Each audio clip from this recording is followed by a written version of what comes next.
Glória a Deus. A paz do Senhor para a igreja. Amém. Já que estamos em pé, Gênesis capítulo 38, um versículo. Gênesis capítulo 38. Agradeço a Deus por mais esse dia de vida e pelo privilégio de estar aqui em nossa igreja, que eu considero como também minha igreja, e meus pastores, Zé Wellington, pai e filho, e demais companheiros e colegas. Gênesis 38, versículo 1. Aconteceu por esse tempo que Judá se afastou de seus irmãos e se hospedou na casa de um adulamita chamado Hira. Que o Senhor fale conosco. Tome o seu lugar. Mesmo quando Deus nos dá o privilégio, a honra, a graça de ter um veículo novo, quando se pode ter, ou seminovo, tudo bom, não tem vazamento na caixa, não tem problema no motor, mas esse veículo, ele tem um manual do fabricante que exige que a partir de certo quilômetro rodado, daquele nível de quilômetro que aquela marca determinou, se faz necessário levar a autorizada para fazer uma revisão. É necessário, mesmo sendo um veículo novo ou seminovo. É preciso isso.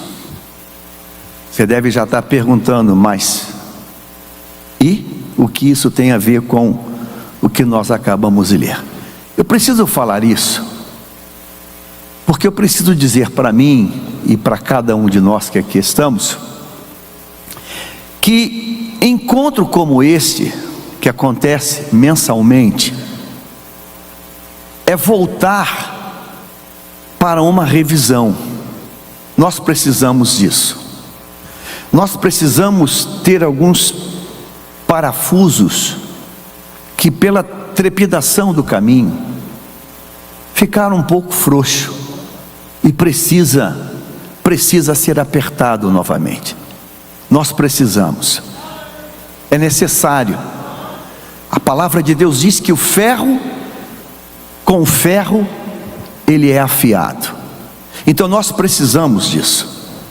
E eu quero glorificar a Deus pelo privilégio de tantas e tantas vezes que eu, você, que nós estivemos presentes nessas reuniões.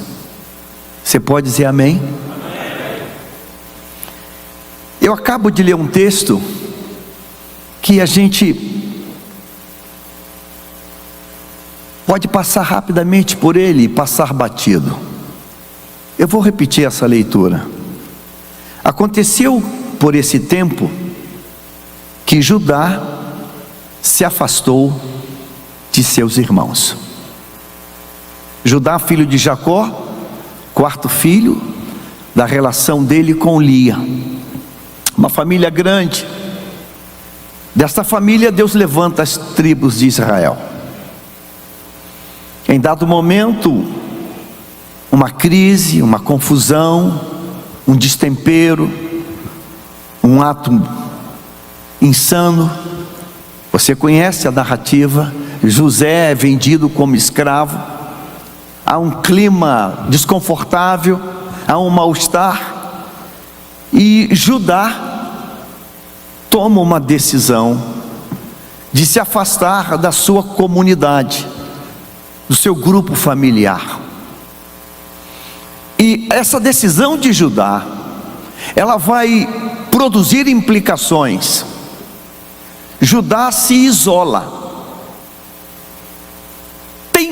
Tem lá os seus motivos, não vamos entrar nesse mérito, mas o fato dele ter se isolado e ter mudado para uma outra região, ele vai se envolver com cananeus, e a partir daí, no capítulo 38, nós vamos ter, eu diria que me perdoe a franqueza, eu diria que quase que um roteiro de um filme de terror. Talvez você diga assim: eu não estou me isolando, mudando para um outro país, um outro estado, uma outra cidade. Mas é possível se isolar dentro da mesma casa. É possível se isolar dentro do mesmo território. É possível também. Eu não me isolo apenas quando eu mudo, quando eu pego estrada, quando eu viajo para um lugar distante. Eu também me isolo quando a minha atitude, o meu comportamento está desconectado do Pai, do centro, da família. E nós vemos isso em Lucas capítulo 15. Nós conhecemos a ironia do irmão mais velho. O irmão mais velho diz: eu estou aqui o tempo todo, eu cumpro todas as ordens, eu nunca transgredi um mandamento seu. Porém, mesmo vivendo em casa, cumprindo todas as normas, ele não tem mais unidade com o irmão, não tem mais comunhão com o pai, mas ironicamente permanece aonde? Em casa.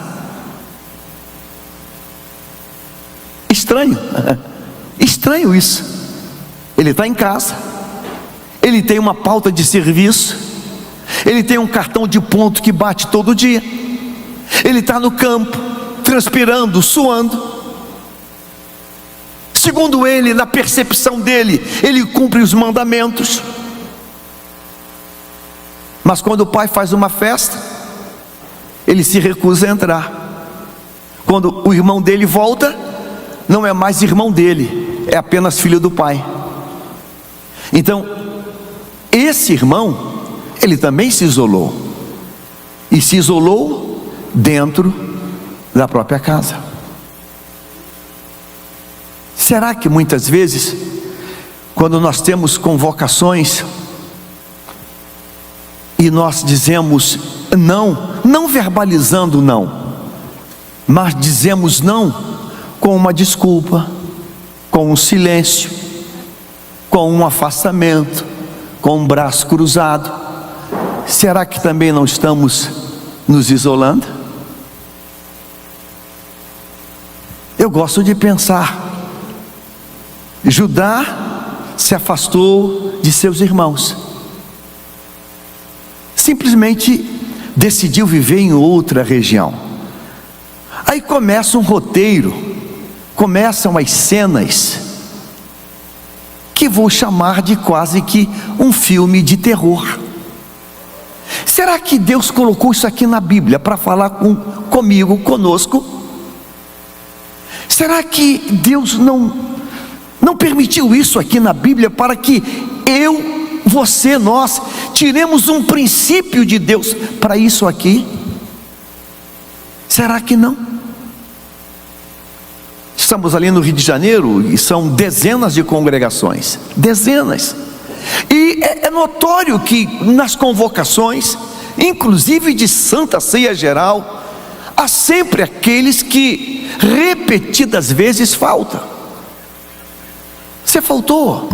Que teve um batizado, um aniversário, é que foi. 1, 2, 3, 4. E é percebível isso.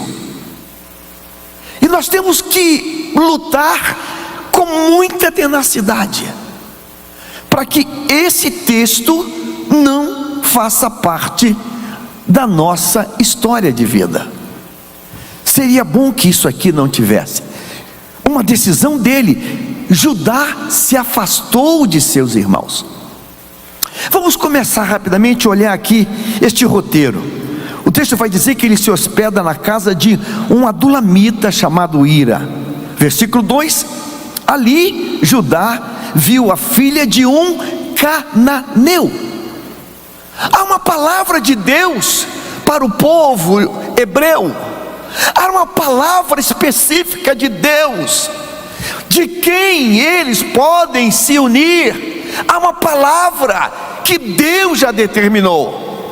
Mas Judá, longe dos seus irmãos, ele vai se juntar com uma pessoa que não faz parte da sua linhagem. E o texto vai dizer: ali Judá, ele viu uma filha de um cananeu chamado Sua, e ele a tomou por mulher. Sabe, toda vez que eu estou próximo do meu irmão, ao lado do meu irmão, eu dou espaço para o meu irmão falar comigo assim: o que você está fazendo? O que você está fazendo? O que você está fazendo, gente? Você perdeu o juízo? O que você está fazendo? Mas quando eu não estou com o meu irmão, quando eu não tenho uma referência, eu estou livre e solto. Por onde você tem andado? Quem tem feito influência sobre você? Quando eu me afasto, eu acabo absorvendo as influências da onde eu estou. Você consegue perceber isso? A gente precisa tomar uma decisão: o que eu sou, que grupo eu faço parte, e eu preciso estar inserido nesse grupo. Judá agora ele está se envolvendo com uma mulher cananeia. E sabe, aquela coisa de se dê o benefício da dúvida, ou tenha um senso crítico. Tenha um senso crítico. Mas se eu não tenho ninguém ao meu lado para dizer: varão, o que está acontecendo contigo? Você está diferente, você está mudando, tua cabeça está mudando. O que está acontecendo contigo? Se eu não tenho uma referência, se eu não tenho um modelo, eu vou começar a viver um tempo distante, um tempo estranho, vamos chamar assim. Segue o texto, diz assim: ele toma sua mulher, e ela tomou sua mulher, e a mulher ficou grávida e deu à luz um filho, e Judá lhe deu o nome de Ela ficou grávida outra vez e deu à luz a um outro filho e chamou de Onã. Mais uma vez ela ficou grávida e deu à luz outro filho, a quem chamou de Selá. Ela estava em Quezibe quando o teve. A sua esposa, nesse terceiro filho, a Bíblia vai dizer que ela está em Quezibe com seu esposo Judá. Sabe, a Bíblia é um livro interessante demais. É muito profundo esse texto sagrado. Quezibe, a tradução no hebraico é falso, mentiroso. Observe que a gente vai se afastando e um abismo vai chamando outro abismo. O texto vai dizer que agora Judá é pai de três filhos: Enã, Onã e Selá. É casado com uma cananita. Está se afastando cada vez mais. O lugar que dá a luz é Quezibe, falso, mentiroso. Uma atmosfera que não é a atmosfera de Deus. Não é a atmosfera de Deus. Mas sabe, vida que segue, a gente acaba não percebendo nada. E o texto vai dizer agora na sequência aqui, versículo de número 6: Judá tomou uma esposa para ele casa o primeiro filho, ele casa o primogênito.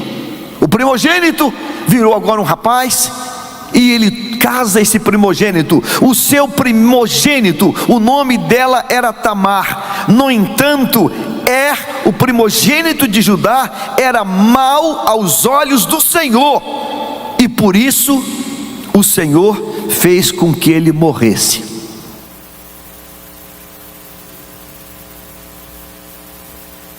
Deus matou o primogênito de Judá, e a causa morte é a iniquidade do seu filho. Aí eu paro e penso algumas coisas.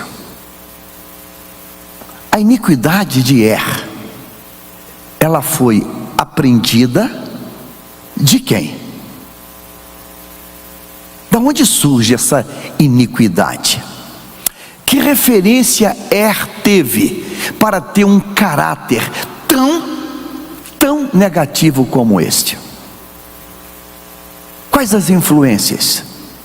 Quais as influências que formataram o caráter desse rapaz?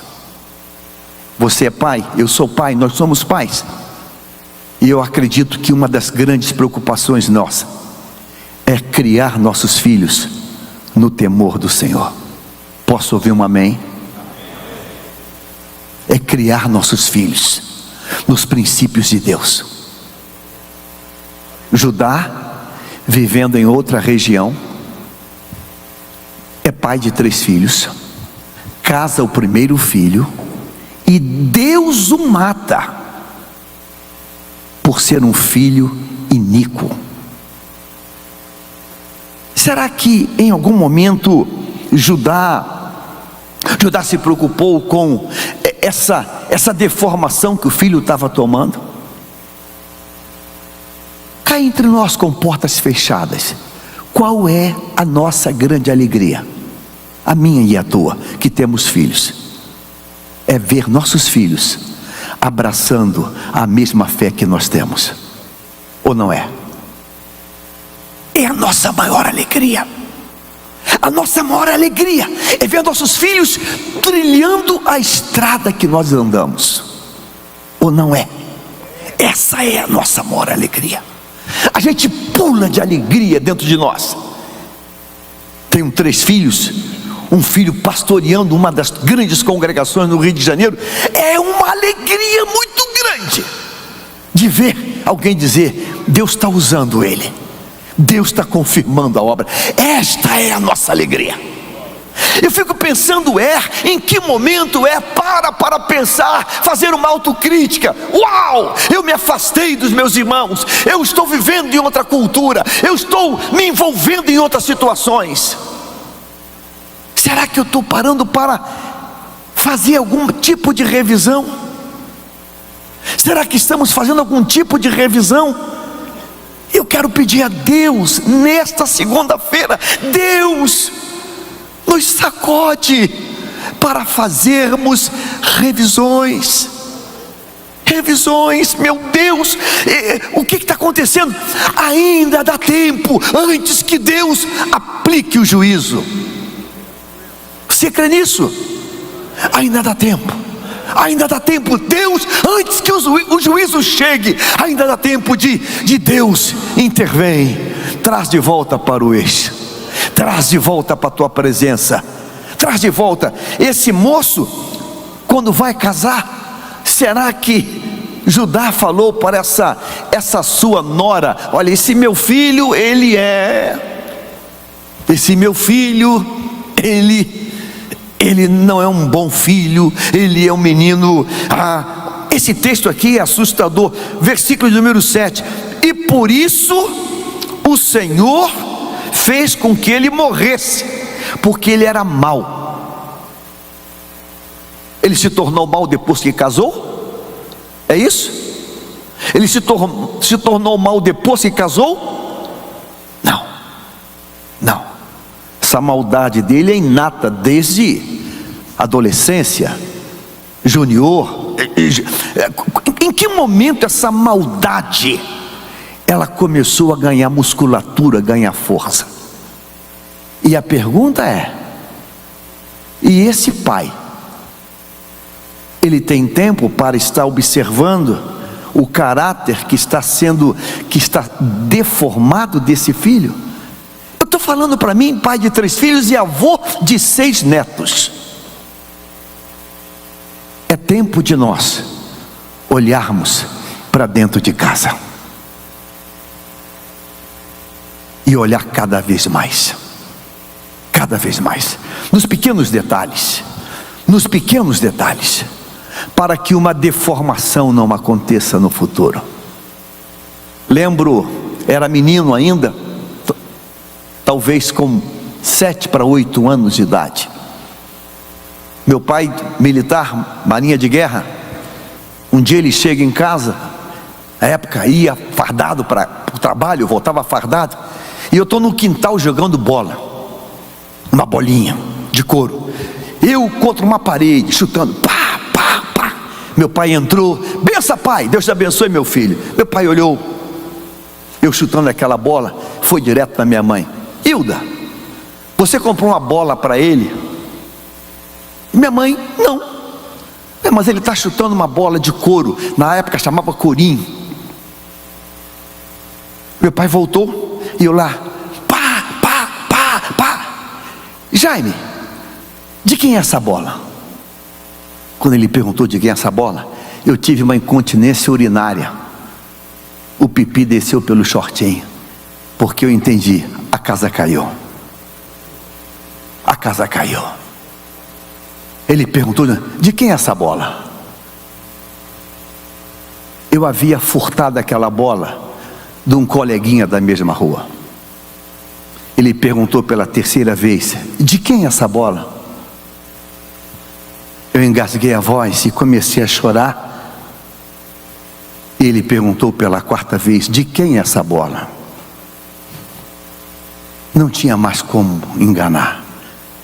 E eu disse, eu peguei. Pegou de quem? E eu disse de quem eu havia pegado. Ele nem tirou a roupa, a sua fardinha. Vamos lá.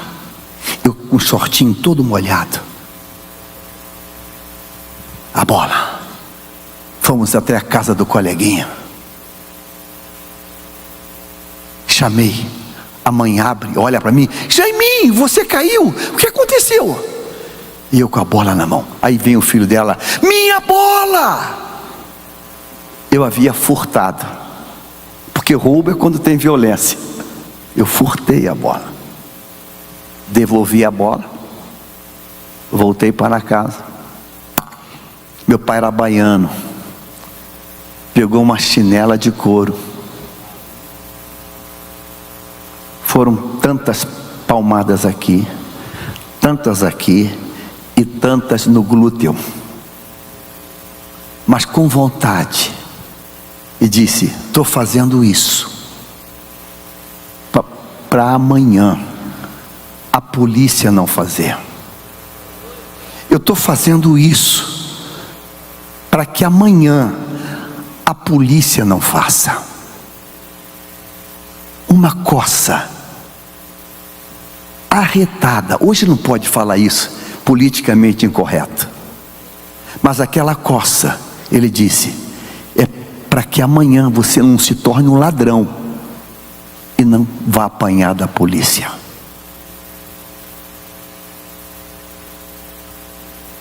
Você me ama? Amo. Nunca mais eu peguei nem bola, nem nada de ninguém. Nunca mais. Sabe, Judá é pai de 3 filhos. Olha o caráter desta geração. Deus mata porque é iníquo. Aí diz a lei do levirato que a viúva, ela precisa ter continuidade, ter uma maternidade, para que aquela família tenha uma continuidade. Agora vai entrar o texto, versículo de número 8.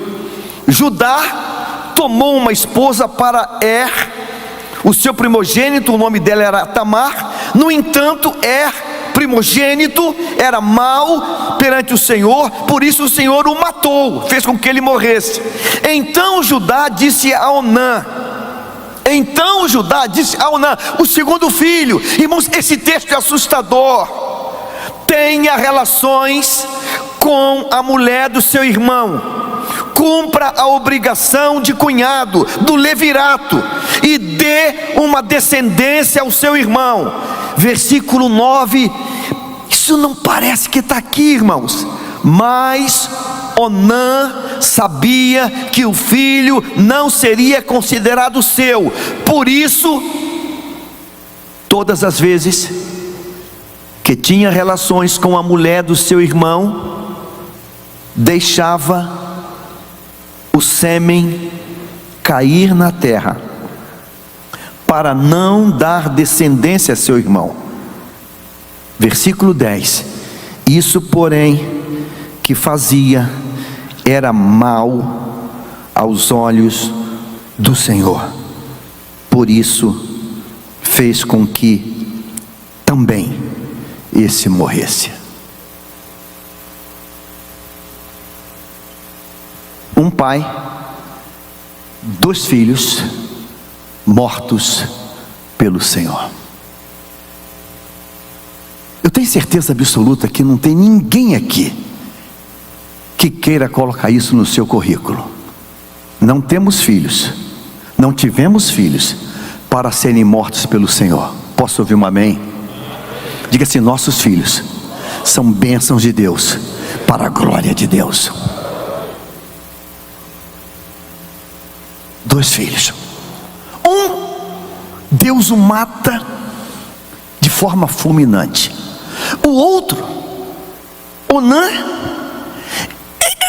em que quadro ele se inspirou para fazer isso?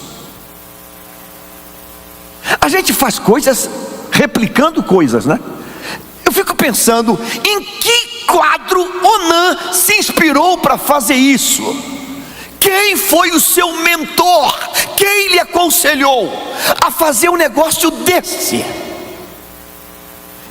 O texto é tão pesado que não dá nem para entrar muito em detalhe, mas você entendeu. Você entendeu, você é inteligente. Ele tomava Tamar, a sua ex-cunhada, e ele não completava, ele não permitia que ela tivesse uma experiência completa, vamos chamar assim. Eu fico pensando em que momento, quem foi o inspirador para Onã ter esse comportamento. Agora, eu não sei quem inspirou. A gente vai dizer que foi o diabo, ok, tudo bem, mas eu vejo nesse texto uma omissão da paternidade. Siga comigo esse raciocínio. Tamar casou com não engravidou, não se tornou mãe, e Deus o matou. Tá. Aí Judá diz assim: Tamar, você vai casar com meu segundo filho, Onã, porque nós vamos ter um neto. Eu quero ter um neto, vem uma criança aí. E casou. Por quanto tempo ficaram juntos? Um período de tempo?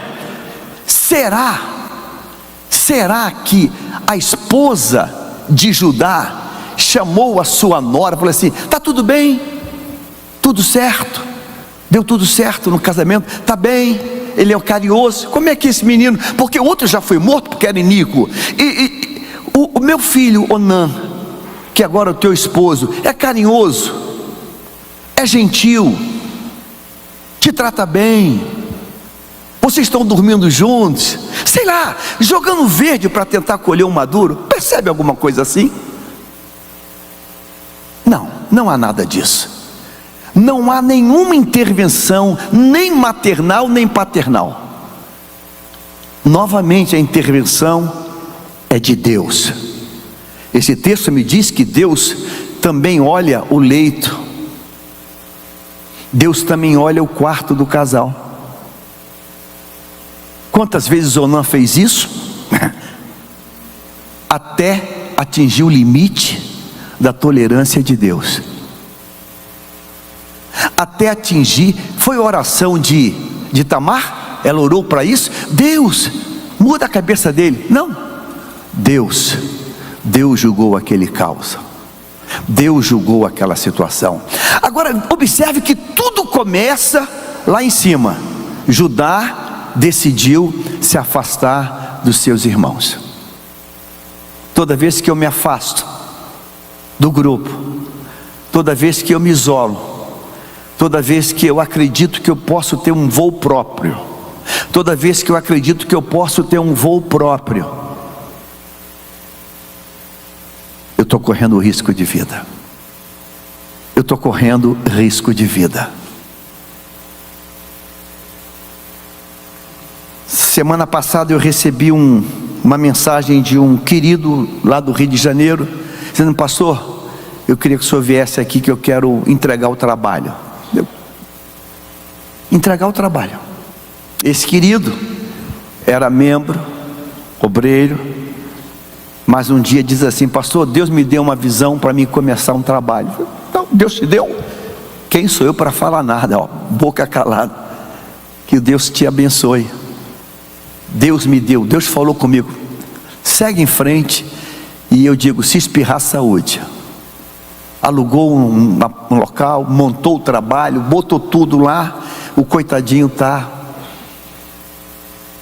lutando, está dando soco em ponta de faca. Agora diz: pastor, Deus mandou devolver. Mas devolver, se devolve o que era nosso. Não é, devolver o quê? Devolver o que se nós não te demos nada? Então, se o que fez foi feito por tua alta decisão pessoal. Sabe, irmãos, é um tempo difícil esse. E eu estou aqui hoje com muito tremor, dizendo para mim, Jaime, viva em unidade, viva no corpo. Não crie fantasias fica no corpo. Tema Deus, porque tem consequências. Tem consequências, e as consequências, elas são impagáveis. Tem consequências. Um filho Deus mata, o outro filho Deus mata. Deus mata. E a coisa vai, que é isso?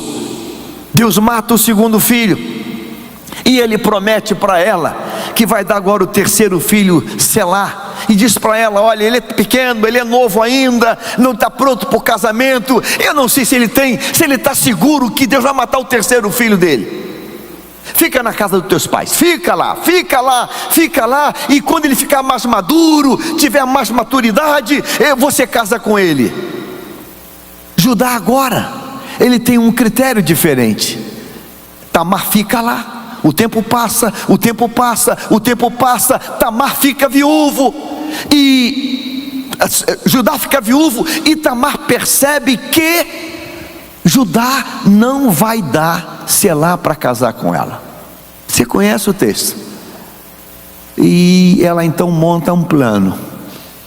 Ela vai botar uma roupa de prostituta, ela vai se maquiar, ela vai se esconder nela mesma, vai ficar lá no meio da estrada, e quando ele passa, ele está tipo, não está bem. Ele olha para ela e diz: uau, uma prostituta. E vai até ela: vamos para a cama. Ela: opa, eu te dou um cabrito. Não, o preço não é cabrito. Um cabrito é muito pouco. Eu quero o teu anel, o teu selo e o teu cajado. Cuidado com a fome da tua natureza carnal.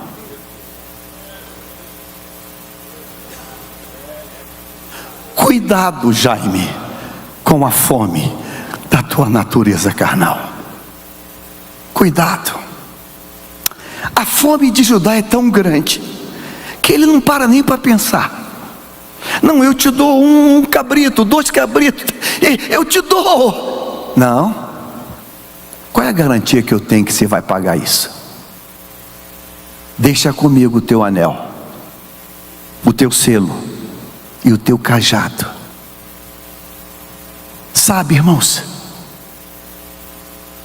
ele entrega aquilo tudo.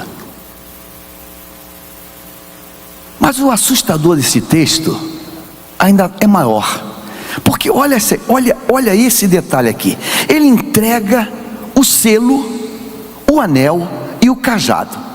Aí tem uma relação com ela, e sobe lá para tosquear as ovelhas. Agora olha o versículo 24. Olha o versículo 24. O versículo 24, ele é assustador. Quando a gente pensa que a coisa já chegou no máximo, não, ainda tem um alçapão no fundo desse poço, porque ficou pior agora. Olha o que está no versículo 24: passados quase 3 meses, 90 dias, foram dizer a Judá: a sua nora Tamar se prostituiu, pois está grávida. Ao que Judá respondeu: tragam-na para fora, para que seja queimada. Quanto tempo depois? Quanto tempo depois? Quanto tempo depois? 3 meses? Então significa que por 3 meses Judá viveu sem anel, sem selo e sem cajado. E se Tamar não tivesse engravidado, estaria até hoje.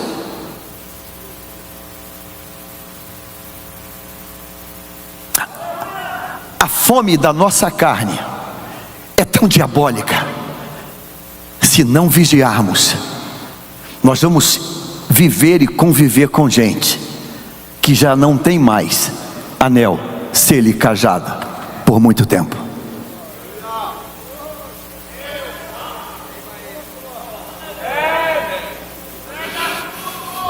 Misericórdia, misericórdia, misericórdia, misericórdia, misericórdia, misericórdia, misericórdia, misericórdia, misericórdia.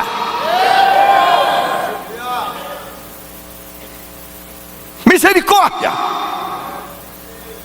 Já não tem mais anel, selo e cajado. Não tem? Não tem. Tem um fake. O original não tem. Tem um fake. Tem um fake. Aí tem um anel fake, um cordão fake e um cajado fake. Mas o original não tem mais. Não tem mais. Já deu em troca do seu pecado. Eu tenho uma pergunta para mim hoje.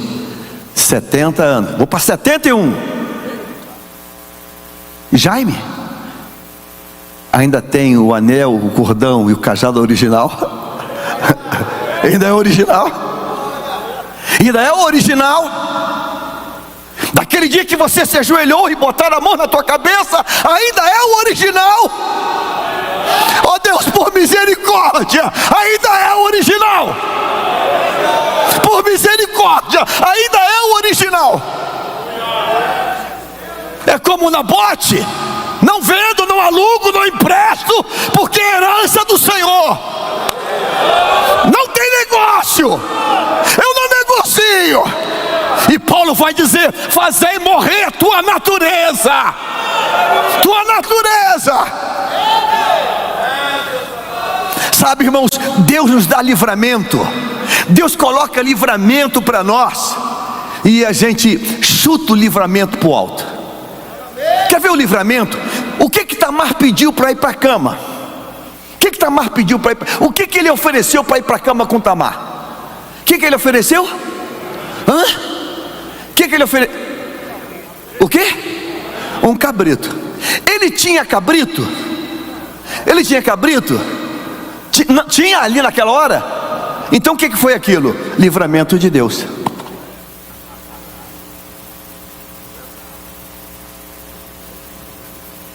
Há uns 40 anos atrás, passou em Bom Sucesso. Eu era só nem diácono acho que eu era. Sabe aquela pregação, ilustração que você nunca mais esquece? Pastor Ademir Dias Duarte, acho que ele era médico lá do Ceará do Norte. Quem levou foi o pastor Ricardo Godinho, quando ainda era crente da Assembleia. Conheceu ele, Ademir? Isso tem uns 40 anos, pastor. Eu era só um jovem, eu era jovem. Ele deu o seguinte testemunho: lá na região da Amazônia, o obreiro,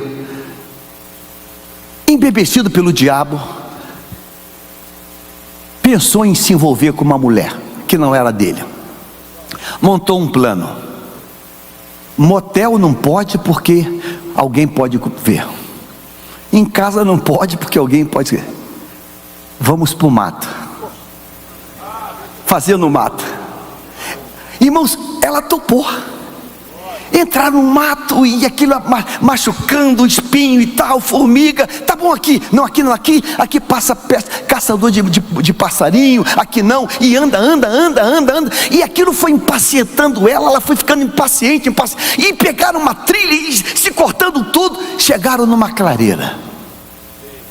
Aí ele falou assim: aqui tá bom, e começou a botar umas folhas no chão para deitar. Ela já estava pilhada, irada, toda machucada dos espinhos. Falei assim: poxa, aqui também, aqui só Deus, né? Aqui só Deus. Entendeu? Aqui só Deus vai nos ver, porque aqui não passa ninguém, aqui só Deus. Ela falou: tu falou o quê? Ela repetiu: aqui só Deus. Botou a roupa, vamos embora. Como assim vamos embora? Vamos embora. Você falou a única coisa que não podia falar. Eu estou fugindo de homens. Eu estou me escondendo de homens. Você disse para mim que aqui Deus vai estar vendo. Vamos embora agora. Você entende que quando ele diz: eu te dou cabrito, ela disse: não quero cabrito. Deus está usando ela para você não pecar. Então tá, acabou, então eu desisto. Aí ela diz, ele insiste: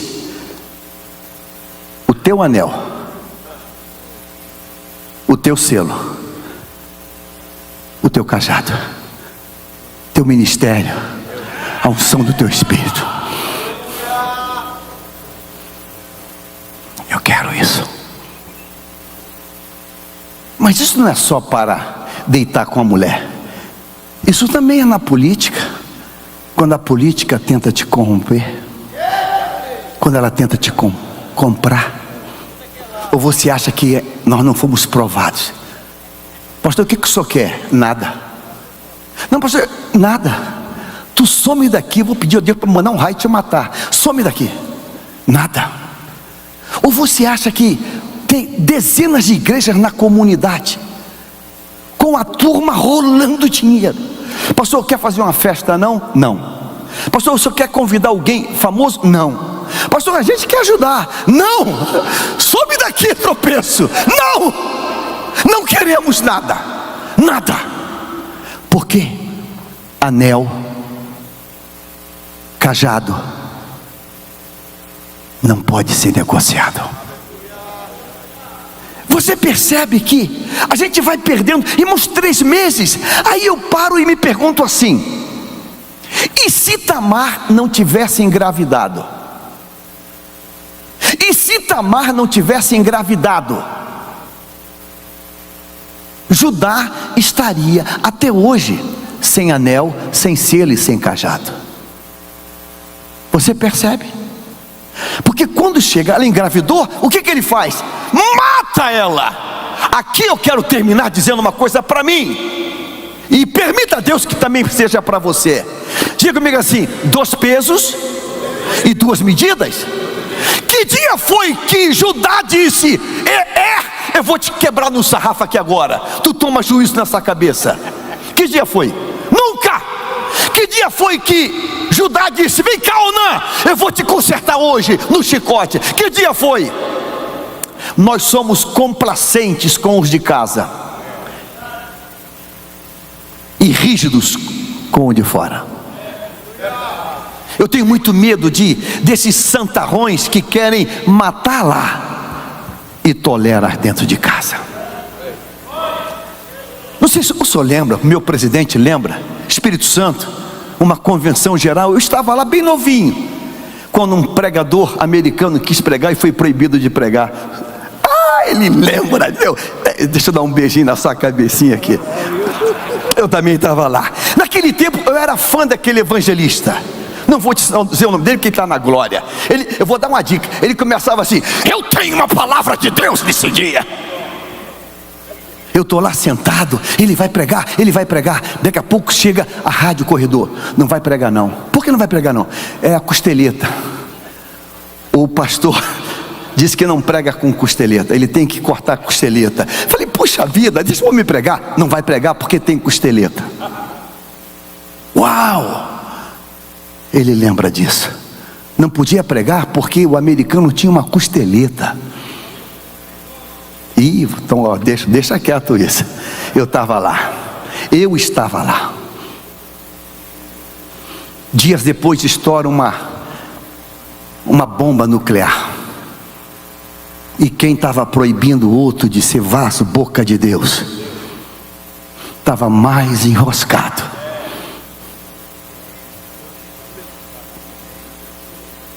Judá, 2 pesos e 2 medidas, Deus abomina. Se tu quer apedrejar Tamar, comece dentro de casa primeiro. Ela diz assim, como é que é? Vai me matar? Apedrejar? A pedras? Diz lá que essa criança é dessa pessoa aqui, ó. Selo, anel e cajado. Você sabia que foi Anar que criou o DNA? Anar inventou o DNA, porque essa criança aqui quer fazer DNA. O sêmen dessa criança, o pai dessa criança é o dono do anel, do selo e do cajado. Ele olha, uau, é o meu, ela é mais justa do que eu. 3 meses depois, irmãos, em nome de Jesus, não vamos ocultar nada. E vamos dizer, Deus, misericórdia de nós. E tudo isso começa quando, repetindo a leitura inicial, Judá se afastou dos seus irmãos. Que Deus tenha misericórdia minha e tua. E eu quero dizer hoje, vem cá, pastor Mazão, vem cá.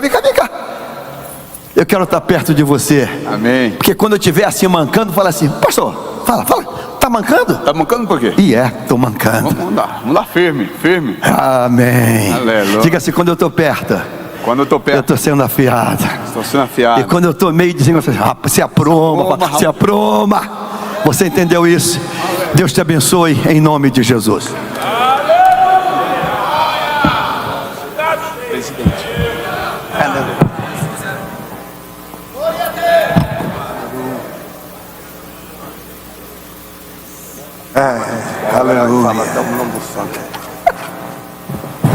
Glória a Deus. Meu irmão, o senhor está falando a data, mas não falando o nome do santo.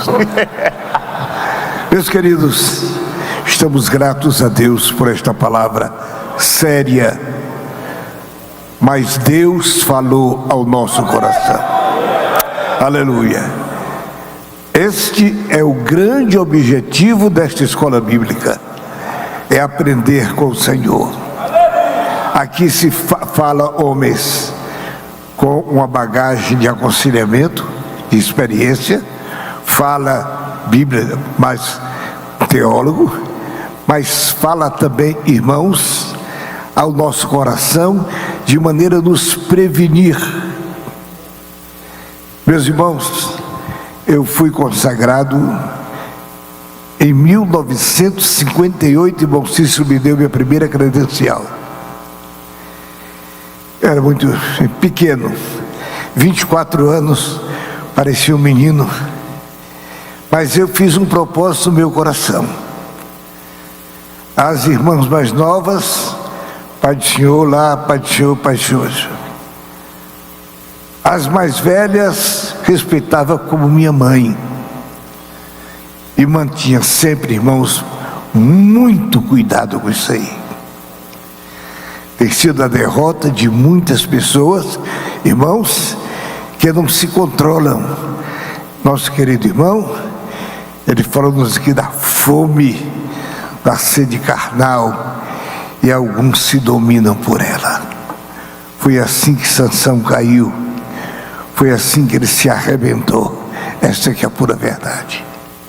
Guarde Deus o nosso coração. Guarde Deus o nosso coração. E se há algum Judá, cujo anel, cuja a batuta dele, irmãos, estiver piorada por aí, meu irmão, esta mensagem veio para você confessar, para você se consertar, para você ter vitória em nosso Senhor Jesus Cristo. Vamos orar, pastor.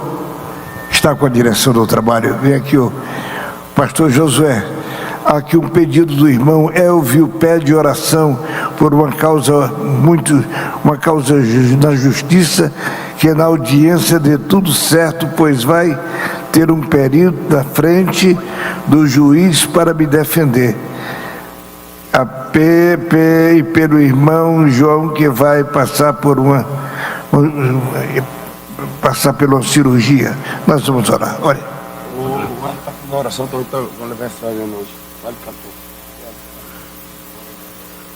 Pastor Wellington, meu xará, está completando hoje 32 anos. Quanto? 53 anos? Tu tá velho, pai. Vamos colocar em pé, meus amados, e vamos interceder por este irmão. Soberano e eterno Deus, aqui está esse teu servo, ó Pai, pedindo intervenção na oração, Senhor dos Exércitos, pelos teus servos, para ele que vai passar por uma cirurgia. Pedimos, Senhor meu Deus, a tuas mãos santa e poderosa, ó Pai querido, sobre a vida do teu servo. Toma a frente, ó Pai eterno, assista, coloca as tuas mãos. Nós pedimos por tudo e já te agradecemos no nome de Jesus. Amém. Pode sentar, irmão. Glória a Deus. Os irmãos agradecem a Deus por essa tarde. Diga amém. Por determinação do nosso pastor, nós queremos convidar o pastor Eliseu, pastor do setor de Vila Formosa, para vir ministrar a palavra de Deus. Queridos obreiros, desejo cumprimentá-los com a paz do Senhor. Quero agradecer a Deus a essa rica oportunidade que recebo nessa tarde de poder falar-vos a palavra. Quero agradecer ao nosso pastor presidente, pastor José Wellington Bezerra da Costa, pela oportunidade que é me franqueada, pastor Wellington Júnior, nosso presidente da CGADB, também a minha gratidão.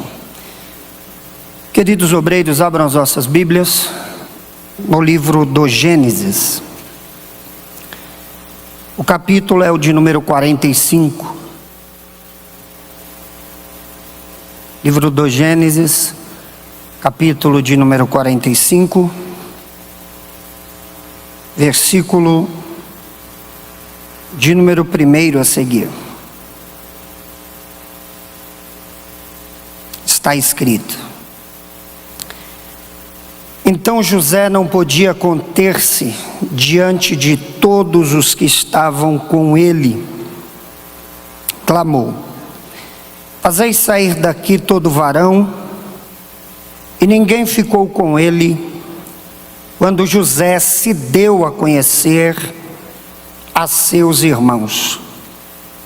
E levantou a sua voz com choro,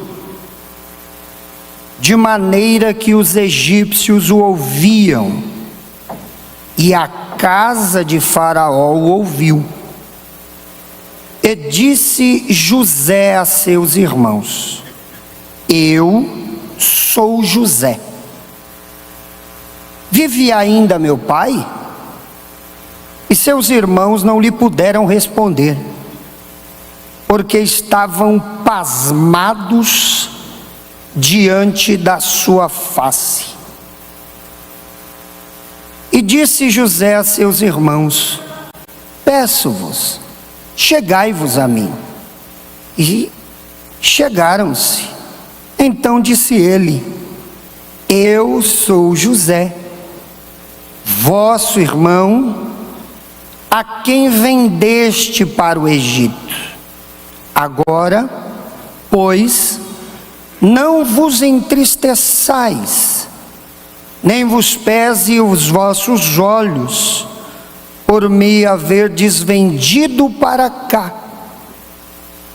porque para a conservação da vida, Deus me enviou diante da vossa face. Versículo de número 14. E lançou-se ao pescoço de Benjamim, seu irmão, e chorou. E Benjamim chorou também ao seu pescoço, e beijou todos os seus irmãos, e chorou sobre eles. E depois, seus irmãos falaram com ele. Amém. Deus confirme a sua palavra.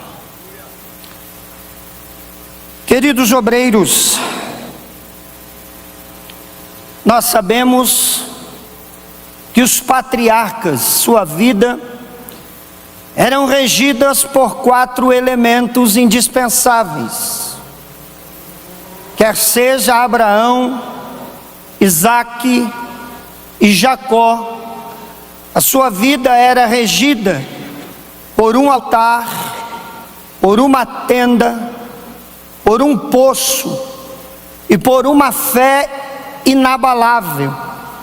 Um altar como um ponto de conexão, como um ponto de busca para o Senhor.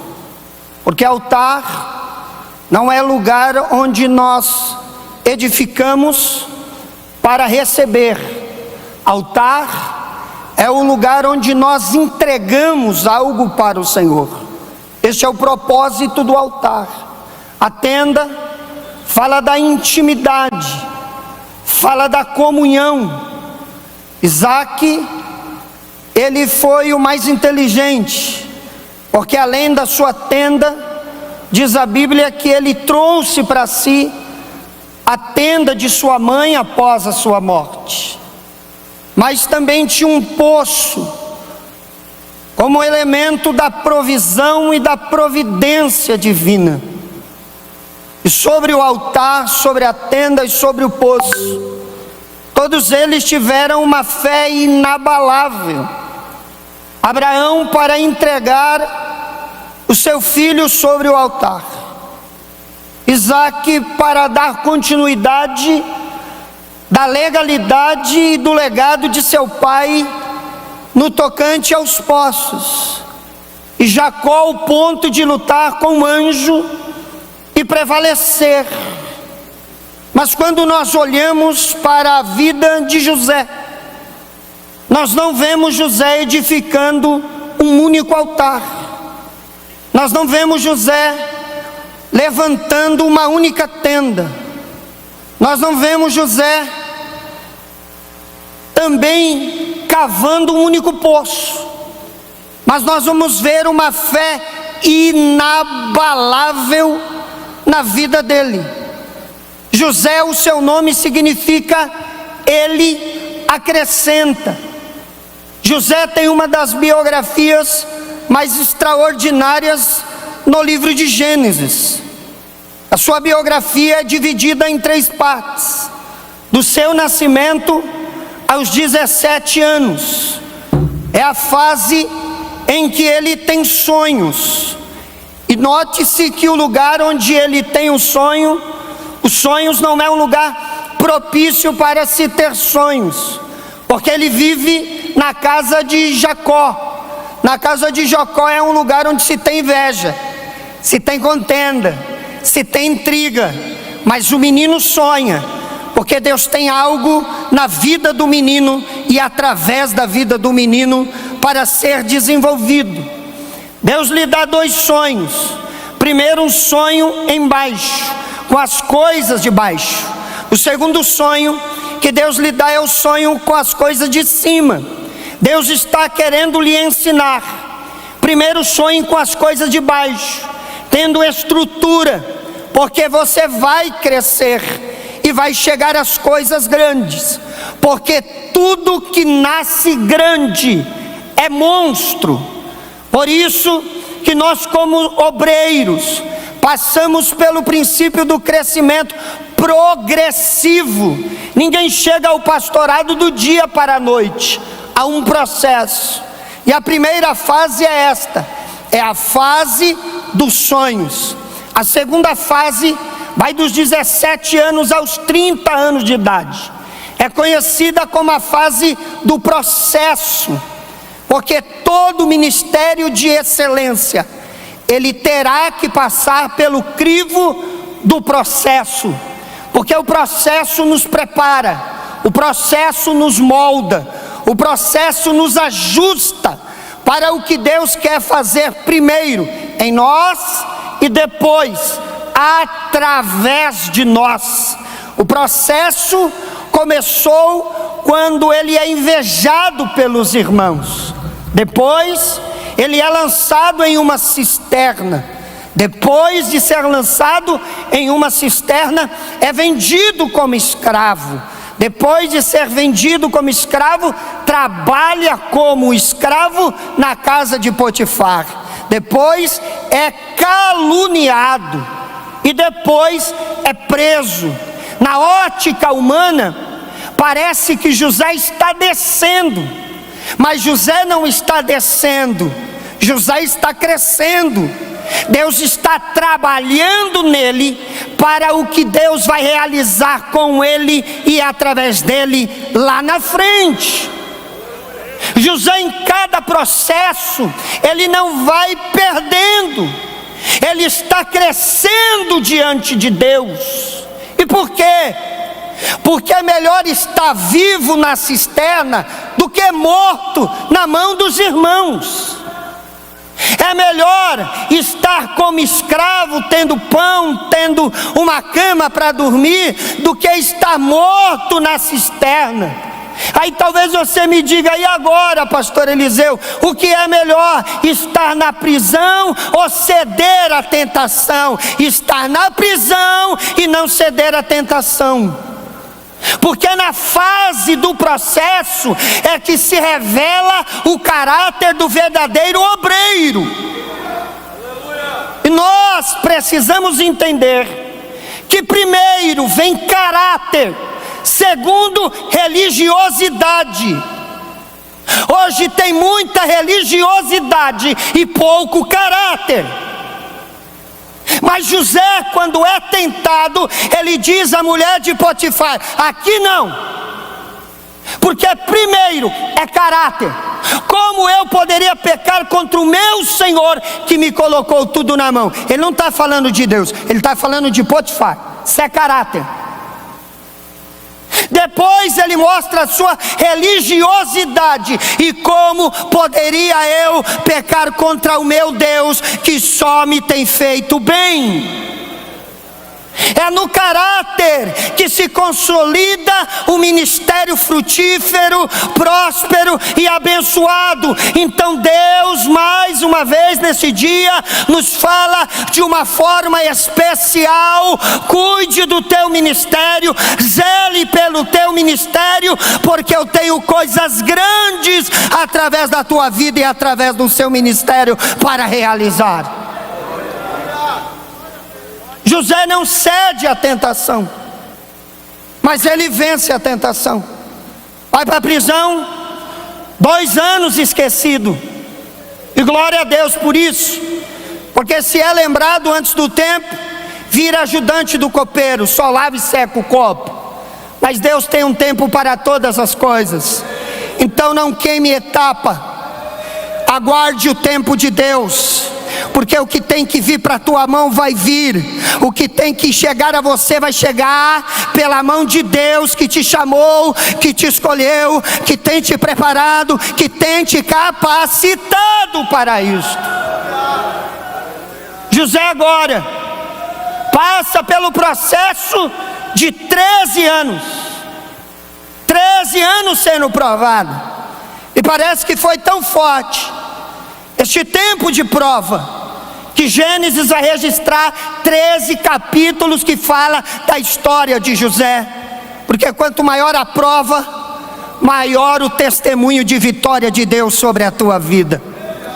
A A terceira fase da vida de José vai dos 30 anos de idade aos 110 anos de idade, que é o ano do governo, é o tempo do governo, 80 anos de governo.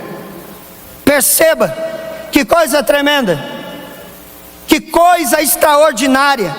17 anos sonhando, 13 anos sendo preparado, provado para governar 80 anos. Vale a pena esperar, vale a pena ser fiel, vale a pena ser fiel.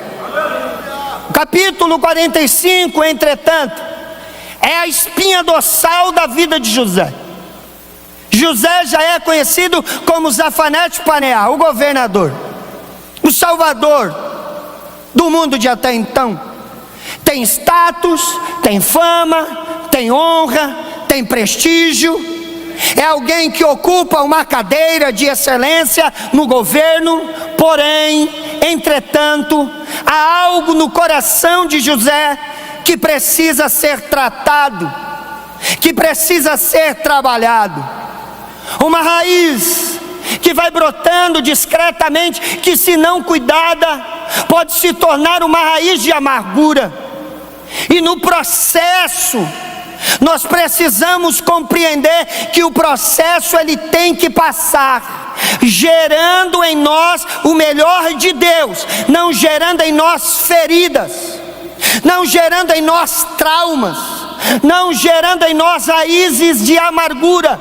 Pelo contrário, no processo, nós temos que passar, trazendo para nós o melhor de Deus sobre a nossa vida.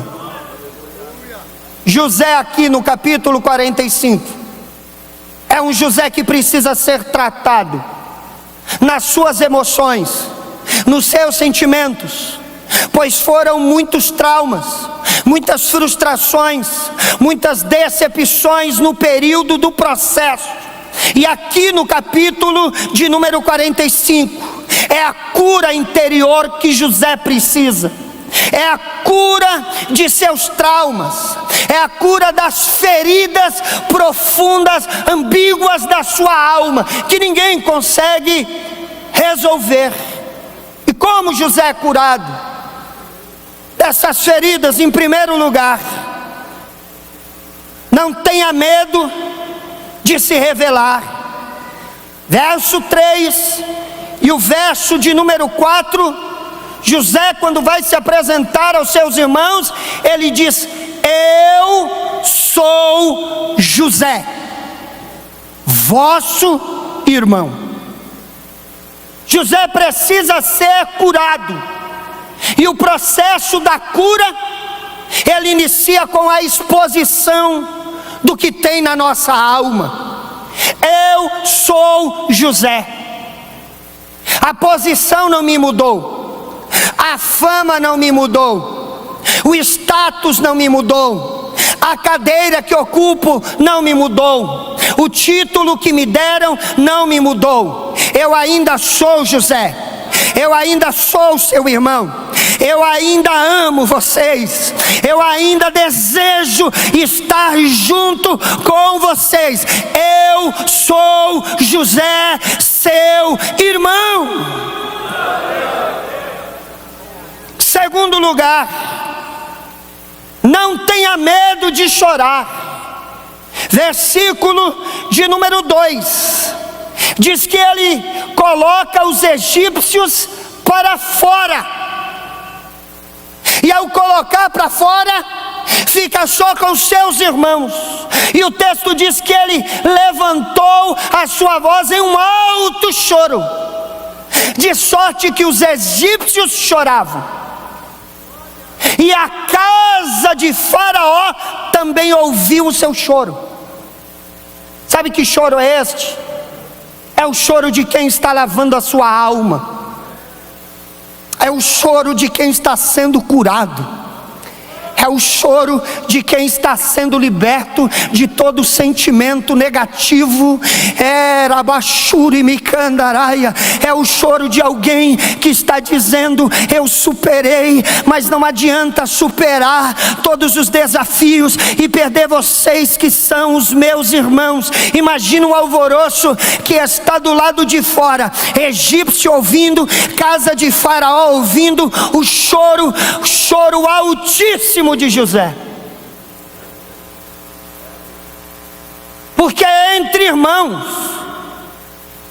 não pode haver vergonha em chorar, não pode haver vergonha em se expor. José chora, não chora diante dos ímpios, mas ele chora diante dos seus irmãos.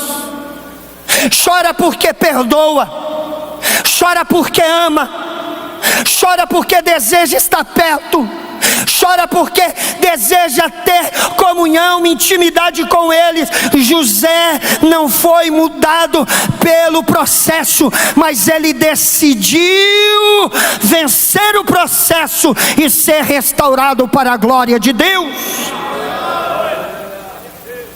Precisamos chorar, porque às vezes são tanto embates e combates no ministério que somente pastores sabem como é difícil. Mas o consolo vem quando a gente chora entre os irmãos. Em terceiro lugar, para vencer esse trauma, José, verso 4, ele decide trazer à memória o que pode lhe trazer esperança. Verso 3, ele faz uma pergunta: o meu pai ainda vive? Porque eu não quero nutrir o meu coração com o mal que me fizeram, mas eu quero trazer à minha memória o que me pode trazer esperança. Meu pai ainda vive? O meu pai, aquele que entende a linguagem dos sonhos, aquele que acreditou no meu chamado, aquele que quando eu tinha 17 anos me deu uma túnica colorida, aquele que quando eu contei os sonhos todos zombaram de mim, mas ele que entendia a linguagem dos sonhos não zombou. Pelo contrário, ele guardou no seu coração. Porque quem entende a linguagem dos sonhos vai entender que sempre vai ser impossível para o homem, mas sempre será possível para Deus. Eu quero trazer à memória o que me pode trazer esperança, porque eu quero compartilhar com meu pai a vitória. Eu quero me alegrar com meu pai com essa vitória que eu recebi. Hoje o Senhor te traz, obreiro, para dizer a você: traga à sua memória aquilo que pode te trazer esperança. Receba a graça de Deus nessa tarde, receba a força de Deus nesta tarde, porque tem muitas coisas que iniciou o cumprimento, mas não concluiu. Tem muitas coisas ainda para serem concluídas na tua vida e em teu ministério. Recobre as tuas forças nesta tarde. Traga à sua memória o que pode te trazer esperança. A esperança dele está no Pai, não está em outra pessoa, está no Pai. Então hoje recobre a sua memória com as promessas poderosas de Deus. Em quarto lugar, para vencer a amargura, decida derrubar o muro e construir a ponte. Verso de número 4, José olha para os seus irmãos que estão distantes e diz para eles: chegai-vos a mim. Percebe que quem fez o mal está pior do que quem recebeu o mal? Porque José deita e dorme, mas quem fez o mal não consegue dormir, porque tem algo que nenhum ser humano escapa, chamado consciência. Essa trabalha 24 horas e trabalha de graça. Eles estão longe, mas José precisa ser restaurado. José diz: eu vou quebrar o muro e eu vou construir a ponte, porque vocês são meus irmãos. Chegai-vos a mim, chegai-vos a mim, chegai-vos a mim, porque o que separa é o inimigo, o que divide é o inimigo. Jesus ajunta, Jesus une, Jesus nos abraça. Então hoje toda barreira tem que cair por terra, porque esse negócio de dizer eu te perdoo, você para lá, eu para cá, não houve perdão. Quando se há o perdão, se há essa expressão, chegue mais perto, porque não importa a falha que você cometeu, o Espírito de Deus que me perdoa, te perdoa também. Vamos recomeçar a caminhada, vamos recomeçar a nossa caminhada de novo, porque ainda há coisas extraordinárias para acontecer hoje, nessa tarde, não somente para nós que estamos aqui, mas para muitas pessoas que estão ouvindo esta palavra. É tarde de se quebrar barreiras de separação, laço do diabo que rompeu com a amizade de anos. Hoje, em nome de Jesus, é tempo de recomeçar, de fortalecer as amizades entre irmãos, em nome de Jesus. Quinto lugar, verso 5. Entenda os propósitos divinos. Entenda os propósitos divinos. José olhou para os seus irmãos quando diz: chegai-vos a mim. Um começou a brigar com o outro. Um começou a dizer: você é o culpado.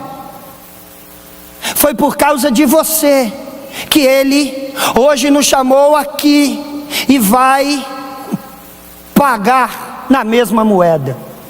Mas José olha para eles e diz: não vos irriteis uns aos outros, nem vos entristeçais uns aos outros, porque foi por causa de vocês que eu estou onde estou e cheguei onde cheguei. Vocês foram usados por Deus como veículo para me abençoar. Vocês foram utilizados para que eu chegasse no propósito que Deus tinha para a minha vida. Vocês não foram usados pelo diabo, não. Vocês foram usados pela mão divina. Romanos 8:28 diz que todas as coisas contribuem para o bem daqueles que são chamados pelo seu decreto, pelo seu propósito. Ou seja, tudo que aconteceu, aconteceu porque Deus planejou dessa forma. Tudo que aconteceu, aconteceu porque Deus determinou que assim acontecesse. Então, acalmem o vosso coração. Não briguem, não se entristeçam, não se machuquem procurando um culpado, porque Deus trabalhou na história para que eu chegasse onde cheguei. E Deus é aquele que trabalha na história para que alcancemos o que desejamos alcançar da parte dele. Em sexto lugar, para vencer o princípio dessa amargura, verso de número 14, ele vai e decide abraçar os seus irmãos. É interessante que ele abraça, porque o sinônimo do perdão é o abraço. E eu me lembro de Lucas 15, que quando o filho pródigo vai sair, o pai não dá uma palavra a ele, Uma. O pai não diz nada. O pai entrega, ele vai. Quando ele retorna, o pai também não diz uma palavra a ele. E por que quando ele vai sair, o pai não diz nada? Porque o que o pai já tinha que ter dito, ele já disse. Então, se não compreendeu, deixa ir. Porque, irmão, nós devemos entender um princípio: não fique com quem não quer ficar com você. Deixa ir, porque caminho de ida é caminho de volta. Isso é um princípio. O silêncio do pai é extraordinário, porque o silêncio tem o poder de responder até o que não foi perguntado. Tá, a sua herança vai. Quando ele volta, o pai de longe o vê. O pai corre, o pai o abraça, o pai beija, o pai veste, o pai manda calçar, o pai dá anel, o pai manda matar o bezerro cevado, e o pai manda dar festa. E por quê? Nem na ida e nem na volta o pai fala. Na ida, porque o filho não tem maturidade. Na volta, o pai não fala, porque amor não é falado. Amor é demonstrado com atitudes, não com palavras. Então quem ama corre em busca do perdido. Quem ama abraça. Quem ama beija.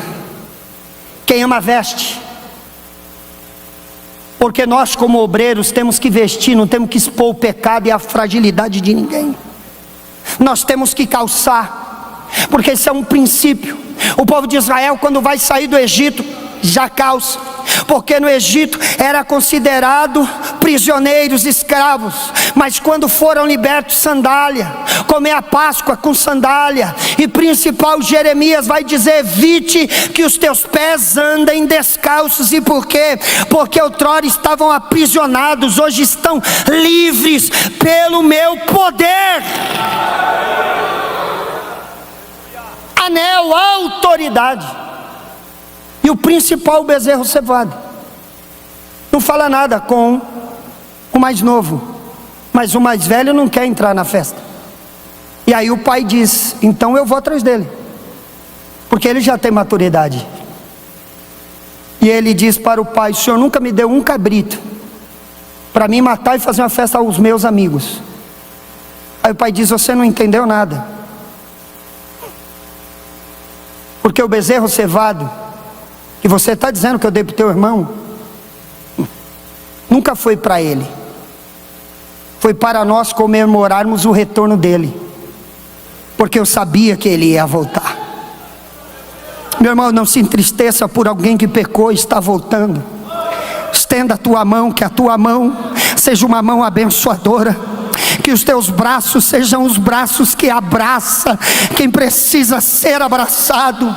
O pai poderia utilizar daquela palavra meio que maligna: eu te avisei. Pelo contrário, ele ficou em silêncio. Ele abraçou, ele abraçou, ele abraçou, porque em Deus sempre há uma segunda oportunidade, uma terceira oportunidade, uma quarta oportunidade para recomeçar. Sétimo lugar, o texto vai nos dizer que ele decidiu beijar todos os seus irmãos. O perdão nos leva ao abraço, mas o perdão nos conduz à intimidade, porque beijar no rosto só se beija quem é íntimo. José está chorando, abraçando cada um dos irmãos, mas está beijando, sem dizer muito, mas ele está demonstrando em atitude o perdão para com os seus irmãos. E o texto em que lemos no verso 15, ele termina com uma máxima extraordinária: e depois E depois do quê? Depois de não ter medo de se revelar, e depois de não ter medo de chorar, e depois de trazer à memória o que te trazia esperança, e depois de quebrar os muros e construir pontes, e depois de entender o propósito divino, e depois de abraçar os seus irmãos, e depois de beijar os seus irmãos, a sentença é a seguinte: seus irmãos falaram com ele. É só depois de atitudes que vai voltar o diálogo. É só depois de atitudes que vai voltar a comunhão. É só depois de decisões de quebrantamento é que Deus nos cura e cumpre o seu propósito em absoluto. Amém.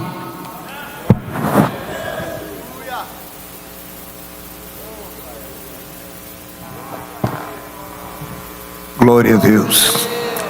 Queridos, acredito que esta última mensagem veio como um fechamento de ouro para os nossos trabalhos durante este dia.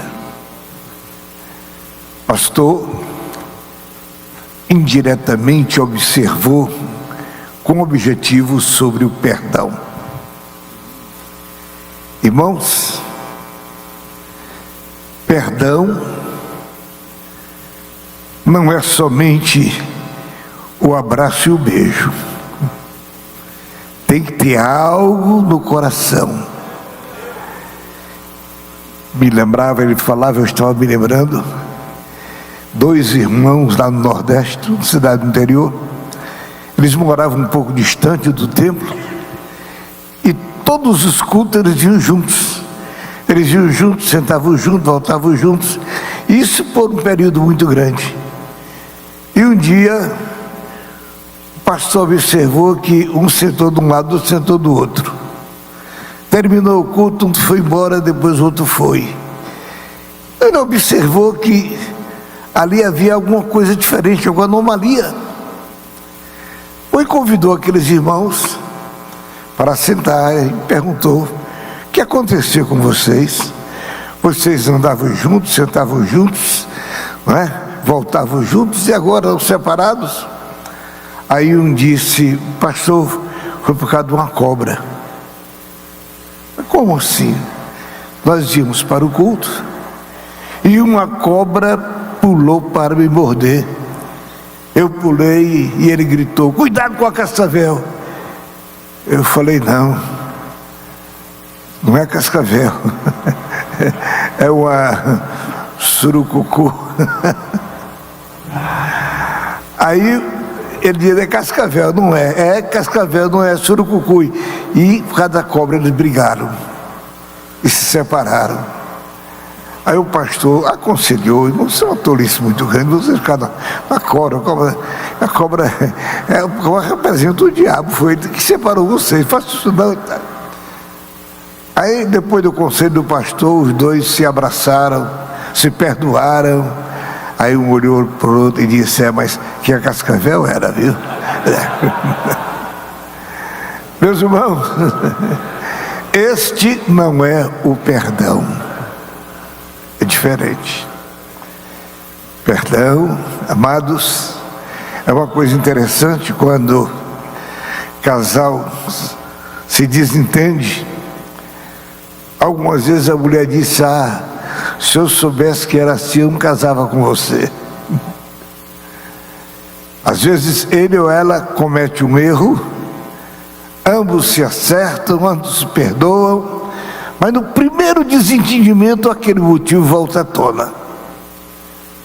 Queridos, nós obreiros precisamos pedir a graça de Deus. Eu vejo no fechamento dessa história de José lá no capítulo de número 43. Quando na casa de Jacó, já o alimento estava se acabando. E Jacó chama os filhos e diz: volta lá para buscar alimento. E eles disseram: não temos condições, aquele homem é assim, nos tratou tão mal, deixou até o nosso irmão preso lá. E sabe, nós temos, de qualquer maneira, não temos uma outra atitude senão de voltar lá. Jacó disse também: vocês vão, mas faz o seguinte, leva um presente para ele. Capítulo 43, verso de número 11. Então disse-lhes Israel, seu pai: pois que assim é, se ele é grosseiro, se ele tratou mal vocês, fazei isso: tomai do mais precioso desta terra em vossos sacos e levai ao varão um presente. Você fazia isso? Fazia isso? Camarada que está lhe tratando mal, eles não reconheciam, ele estava certamente vestido como um Egito, turbante como um Egito. José estava todo diferente, eles não reconheceram. Diz o texto sagrado: levai ao varão um presente, um pouco de bálsamo, um pouco de mel, um pouco de especiarias, mirra, terebinto e amêndoas. O velho Jacó queria apaziguar a queixa dos filhos, dizendo que o homem tratava mal, tinha deixado um dos irmãos lá já preso. Irmãos, e ele manda então este presente. Mas eu fiquei pensando, irmãos, quando eles chegaram lá com o presente, que o José abriu a caixa, não sei se foi em caixa, se foi num saco, abriu o pacote, irmãos, que ele começou a ver o presente. Aleluia. Ele disse: um pouco de bálsamo. Por que bálsamo? No Egito não tinha bálsamo? É claro que tinha, mas o bálsamo de Israel, irmãos, é diferente. Glória a Deus. Lá no mundo tem bálsamo, mas na igreja do Senhor o bálsamo é diferente. Ele tira dor, ele tira mancha, ele cura ferida, aleluia, ele protege a pele. Irmãos, José, queridos, quando vê aquele bálsamo, com certeza havia no seu coração, irmãos, um sentimento tão grande. E ele continua abrindo o pacote e diz assim: um pouco de mel. Será que no Egito não tinha mel? Tinha, mas o mel de Israel é melhor. Queridos companheiros, o diabo está para estourar aí o carnaval. E olha, irmãos, a alegria ali é passageira, a nossa aqui, irmãos, é uma alegria constante. Jesus disse: eu dou-lhes a minha alegria, e ninguém poderá tirar do coração a alegria que Jesus nos dá.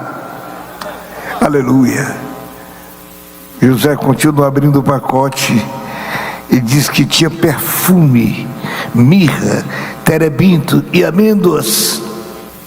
Irmãos, aquilo comoveu o coração de José. Ele toma aquela atitude que o pastor falou-nos aqui com tanto brilhantismo. Ele toma aquela atitude de se revelar, para que eles sentissem o que fizeram. Irmãos, foram 13 anos de sofrimento. Eu sou José. Vocês já pensaram o susto que eles tomaram? Olha, vocês não fiquem preocupados, porque Deus estava nesse negócio. Companheiros, quando Deus está no negócio, se cumpre o que diz Paulo lá em Romanos 8:28, né?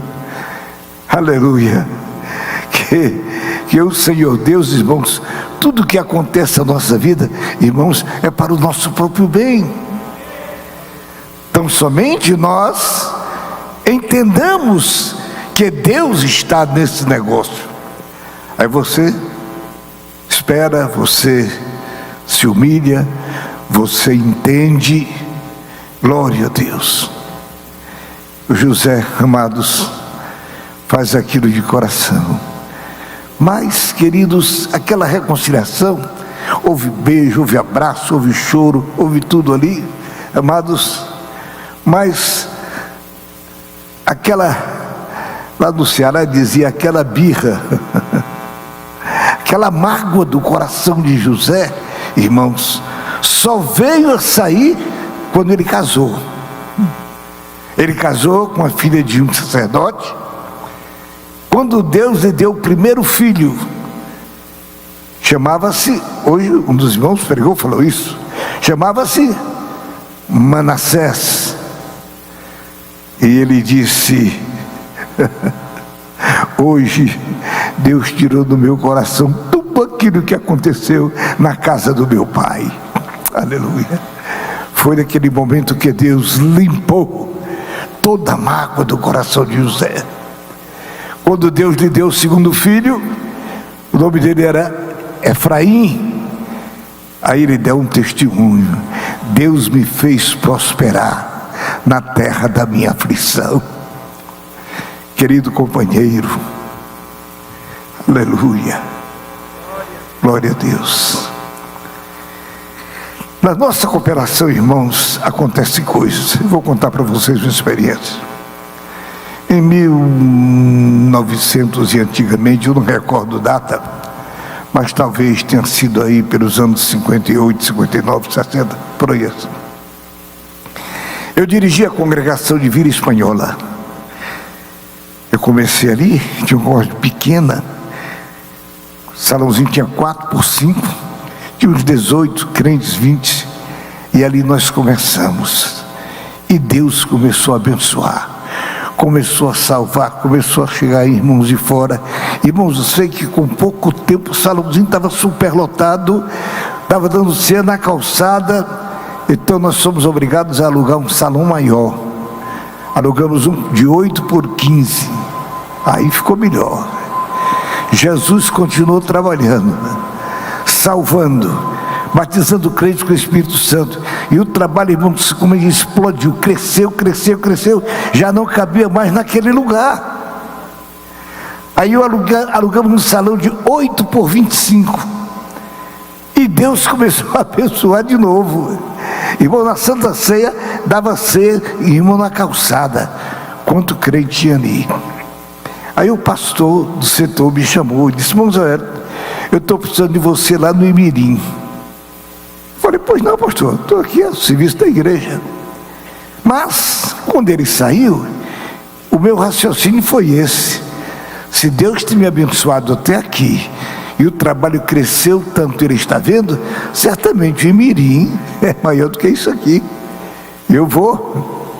Irmãos, quando eu cheguei no Imirim, para receber a congregação, tinha 5 crentes. Aleluia. Eu recebi, quando terminou o culto, eu chamei aqueles 5, disse: irmãos, eu era feirante, disse: eu não posso vir aqui domingo de manhã, mas vem à tarde, nós vamos aqui realizar a escola dominical. Depois da escola nós vamos evangelizar. Eu vou trazer um pouco de material aqui e tal e tal. Vocês estarão comigo aqui para me ajudar? Os irmãos estarão? Ninguém disse eu vou. Irmãos, eu fiquei tão triste. Eu disse: ainda 5, e assim mesmo crente preguiçoso, não quer fazer nada. Eu saí dali, irmão, daquela congregação, fui para casa. Mas eu fui, eu dizia: eu não volto mais aqui, eu não volto mais aqui. Quando eu estava perto da minha casa, eu encontrei um irmão. Aliás, eu tive muita alegria, falei com o filho dele agora, anteontem, lá na Vila Espanhola. O nome dele é Epifânio, um diácono que vindo de Pernambuco. Muito simples. E ali nós encontramos perto de casa: pastor, como vai, irmãos? Eu digo: eu estou muito triste. Aí contei para ele e disse: não vou mais voltar lá. vou entregar para o pastor. Aquele diácono me deu um conselho, irmãos. Conselho de Deus. O homem mudou o meu coração com aquelas palavras doces da parte do Senhor. Eu criei um ânimo tão grande e disse: eu vou voltar. E começamos a trabalhar e Deus abençoou. Glória a Deus. Quando saímos de lá, o pastor me tirou para ir para outro lugar. Entreguei, irmãos, aquele templozinho cheio de crentes lavados no sangue de Jesus. A terra da sua aflição, meu irmão, pode se tornar a terra da bênção para a sua vida, para a sua família. Bendito seja o nome de Jesus. Glória a Deus. Irmãos, olha, aquela congregação, uma vez eu tive um aniversário, eles me deram um presente que eu nunca mais me esqueci. Eles me deram um relógio, um carrilhão muito bonito, que foi muito caro. Eu não sei onde eles arranjaram dinheiro, mas se cotizaram, compraram e me deram aquele presente. E eu fiquei pensando, quando comecei não tinha quase nada, mas Deus fez prosperar o meu trabalho. Meu companheiro, tenha ânimo, volte para casa com um novo propósito no seu coração. Jesus nos está salvando, continua orando. Você não foi chamado para salvar, você foi chamado para pregar. Continua pregando, mas continua nos pés do Senhor, para que Deus continue dando mensagem ungida, porque cada mensagem ungida vai comover corações, e Jesus pode transformar vidas e fazer prosperar o lugar que você está. Nunca desanime, mas agradeça ao Senhor e confie no Senhor, e Ele fará prosperar o seu caminho. Deus abençoe a vocês. Amados, vou pedir para que o pastor Josué venha orar para encerrar, mas lembrando aos irmãos, vamos para o jantar, e às 19 horas estaremos aqui para iniciar. Nós temos hoje à noite a consagração dos nossos irmãos diáconos. É um grupo relativamente grande e nós temos que começar cedo para ver se conseguimos terminar pelo menos no horário um pouquinho fora, mas não vamos cansar os irmãos. Então, fiquemos em pé. Pastor José. Irmãos, há aqui um pedido da nossa secretaria para que vocês vão jantar. Não deixe nada nessas cadeiras. Leva a Bíblia, leva o que você trouxe, não deixe nada, deixe vazio, porque elas serão depois, irmãos, numeradas para as esposas dos obreiros e precisa estar todas elas vazias. Então, não deixe nada aí, por favor, ok?